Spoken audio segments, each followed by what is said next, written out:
Jason Statham, we like him, don't we?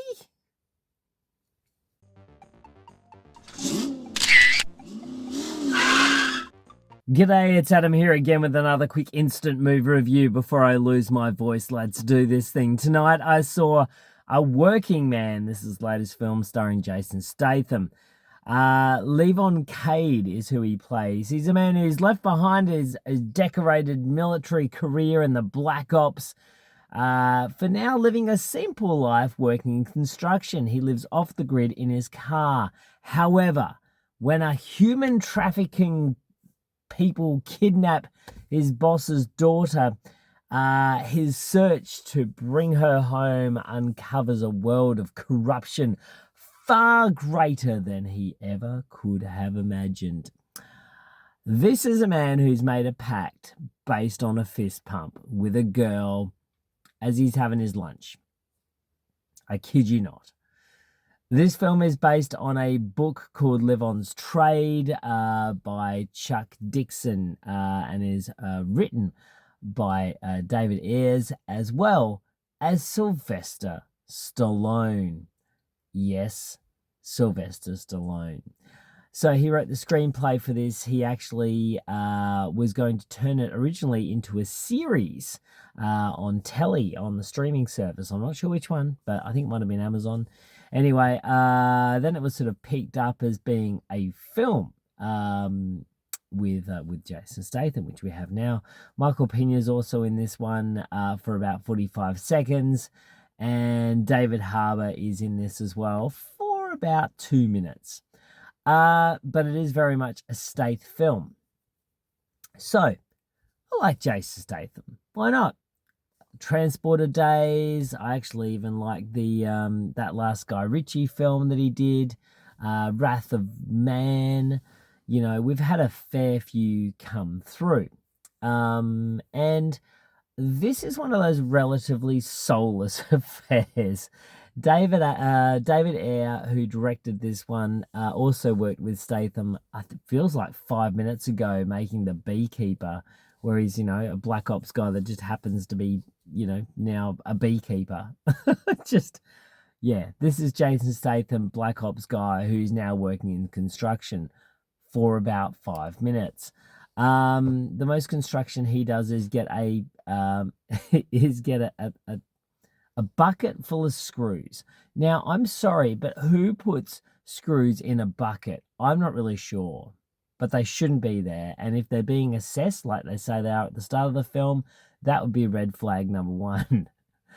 Red flag number two for me is that this is a one reaction Jason Statham film. He doesn't really have a huge amount of levity in this film. There's not a lot of jokes going on. It's all quite serious down the line.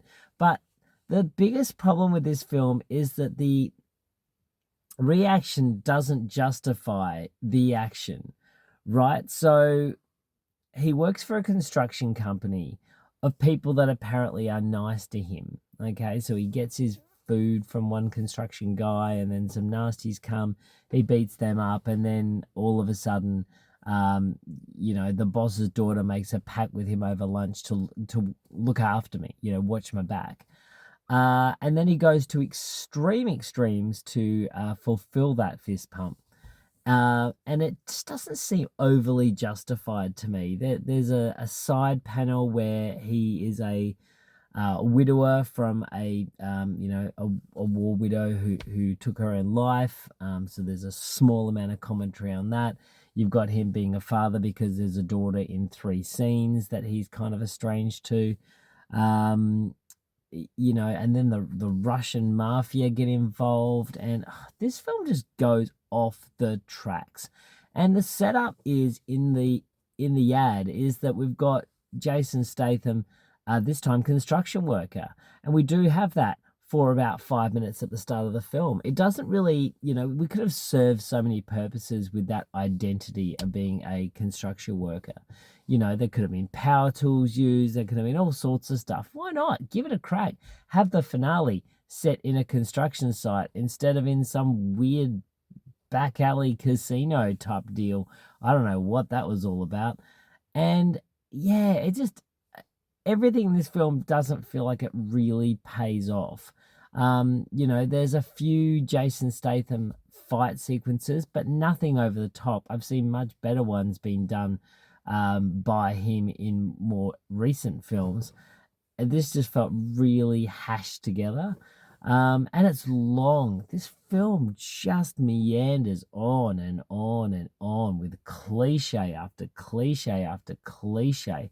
So many cliches.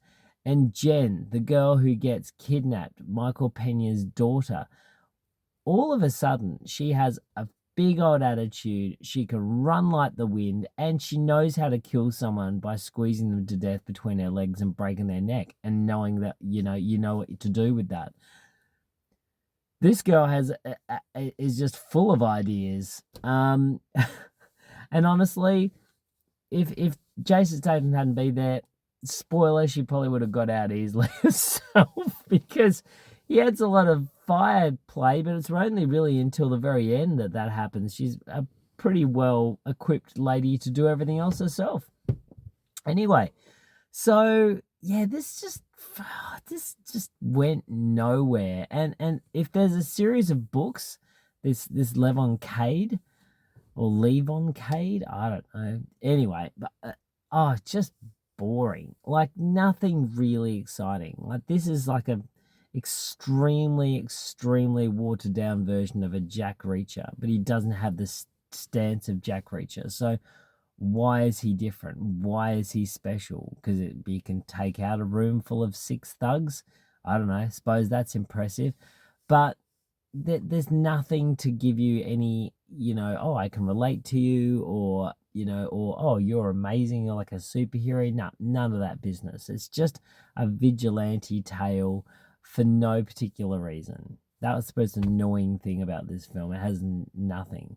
And to see Sylvester Stallone's name on this, makes me think, okay, well, was the dialogue in in all the Expendables films that bad because you wrote it too? I don't know. But all I know is this is just an unfocused, massively cliched fare that has, you could have inserted Action Man here and it wouldn't have mattered if it was Jason Statham, to be honest with you, because there's not a massive amount of fight choreography in this. There's no signature Statham quips. There's nothing. At least with Operation Fortune Rouge de Guerre, which is the film I remember now, I had a good fun time watching it because it was entertaining. It was a little bit tongue-in-cheek, a little bit fun. This is just like plod, fight, punch, shoot. Oh, also, it's completely implausible. Absolutely. A man with a sniper rifle with people with automatic shotguns does not win the day. I'm sorry, that just does not happen. And he would have been shot 15 million times riding on the back of a motorcycle while 2 crazy Russian mobsters are shooting machine guns at him and completely missing. Plus, if you love a full moon, there is the biggest moon in this film. This is a bad film. And it doesn't give me any satisfaction to say that, because I do like the Stath, and I thought that the trailer looked really good with a really interesting, fun premise, kind of hinging off that construction man persona. It's not. He's just a black ops guy looking for a girl, and he'll do whatever it takes to get her back. There it is. So, A Working Man. I would probably give this one 5 out of 10. It really didn't rise anything more above that. It is really, that's what it is. And it goes for so long, nearly 2 hours. Anyway, that's it for me for tonight. What is your favorite Jason Statham film? I have to admit, probably my favorite is probably Spy. And he's not in it a whole heap, but his scenes in that are absolutely hilarious. I think that is probably my favorite Jason Statham performance outside of maybe Lock, Stock. But, Transporter was also good, right? We got a lot to play with. Anyway, that's it from me for tonight. Look forward to catching up with you all next time here in my car. Good night.